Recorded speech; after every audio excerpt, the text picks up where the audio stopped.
Let's be real for a second. Why do so many of our best plans, the gym memberships, the side projects, the whole new me resolution, why do they always end up just gathering dust? You might tell yourself it's because they were too hard or because you lost motivation. But the real reason is much simpler. And honestly, it's a lot more boring. You know the feeling, right? A new project, a new goal. Maybe it's the fresh, empty pages of a journal for your new business idea, or those shiny new running shoes for a marathon you just decided to run. There's this incredible surge of energy, a pure jolt of excitement. The possibilities feel completely endless. And we all make that promise to ourselves, don't we? We say it with absolute conviction. This is the one. This time, I'm really going to follow through. All that initial enthusiasm feels like it could power a rocket for a year. But, let's be honest, it rarely even lasts a month. Because after that initial high, reality kicks in. The tasks start to look the same, day in and day out. The novelty just wears off. The work stops feeling like some exciting adventure. It just feels like, work. The same small, unsexy actions over and over and over again. And here it is, the unsexy truth. Most of our goals don't die in some blaze of glory fighting an impossible challenge. No. They die quietly, in the slow, draining emptiness of boredom. We mistake that feeling as a sign that something's wrong, that we've lost our passion, or we've picked the wrong path. But what if that feeling of boredom isn't a signal to quit? What if it's actually a sign that you're finally doing the real work? So, if it's not about a lack of passion, what is really going on here? Well, this brings us to the first big idea, our addiction to new. See, the reason this is so hard isn't just because you're fighting old habits.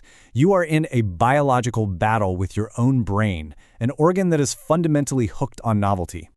Look at it this way. On the left, you've got the brain on novelty. When you do something new, it lights up with a big spike of dopamine, and that feels great. But when you repeat that same action, you get the brain on the right.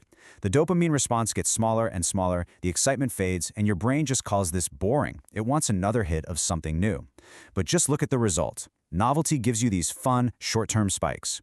Repetition, that steady, boring, persistent work, that is the only path to long-term growth and actually mastering something. And we need to get something really clear about dopamine. It's not the pleasure molecule, it's the motivation molecule. It's what drives the craving to pursue something. It's that feeling that makes you scroll endlessly on social media, just looking for the next interesting thing. So when an action isn't new anymore, the chemical craving to do it literally fades. Your brain is telling you, this is boring, go find something else that's exciting. And this is the fundamental problem, isn't it? Your brain is wired for entertainment, for escape, but every single meaningful goal, building a business, getting in shape, learning a skill, it's all built on a foundation of repetitive and often really boring work. Success doesn't come from being excited all the time. It comes from your ability to show up even when you feel absolutely nothing. So this internal fight between our brain's desire for new stuff and our actual need for consistency, it creates two very different paths in life. This brings us to our next section, repetition builds reality. Let's look at these two paths by breaking down two types of people you've probably met. Maybe you are one of them. So on one side, you have the sprinter. This person lives for that Monday morning high, always starting a new diet, a new course, a new business idea. They are completely addicted to the feeling of a fresh start. But the second that feeling is gone, so are they. And if you look at their progress over 3 years, it's basically a flat line. Now, on the other side, you have the builder. The builder doesn't wait to feel motivated. Their mindset is simple. Boring is allowed, starting is required. And over time, all those small, boring, daily actions, they compound. They build real mastery and undeniable results. The builder wins. Not because they have more passion, but because they have a higher tolerance for boredom. Simple as that. And this leads to a really powerful idea called identity voting. See, every time the builder shows up for another boring workout, they're not just lifting a weight. They are casting a vote for their identity. They're voting to become the kind of person who shows up no matter what. And that shift from chasing an outcome to building an identity is a much more powerful way to stay in the game. This brings us to a really popular but honestly dangerous idea, the perfect streak. We get obsessed with not breaking the chain. But all this does is make our identity incredibly fragile. Because the moment you miss one day, and trust me, you will miss a day, the entire thing collapses. You feel like a total failure, and that guilt just makes it 10 times harder to start again. So, if the perfect unbroken streak is a trap, what should we focus on instead? Let's throw out that broken metric and replace it with the only one that actually matters, your comeback speed. It's not about never falling off. It's about how ridiculously fast you can get back on. The most successful people in the world aren't perfect. They are simply masters of the quick restart. This is the new rule of the game. Your entire focus should be on shrinking that gap. If you miss a workout, do you wait until next Monday, or do you just go tomorrow? If you eat one bad meal, do you write off the whole day, or is your very next meal a healthy one? Winning is all about minimizing that downtime. That's it. Okay, so we get the problem, we get the mindset shift we need to make, but how do we actually build this skill? How do we create a system that works even when our motivation is at absolute zero? This brings us to our final section, your unbeatable system. Or put another way, how to win when you feel nothing. Let's get practical. It all comes down to these 4 simple, non-negotiable rules. First, you have to accept boredom. Stop seeing it as a sign to quit. See it for what it really is, the price of admission for making real progress.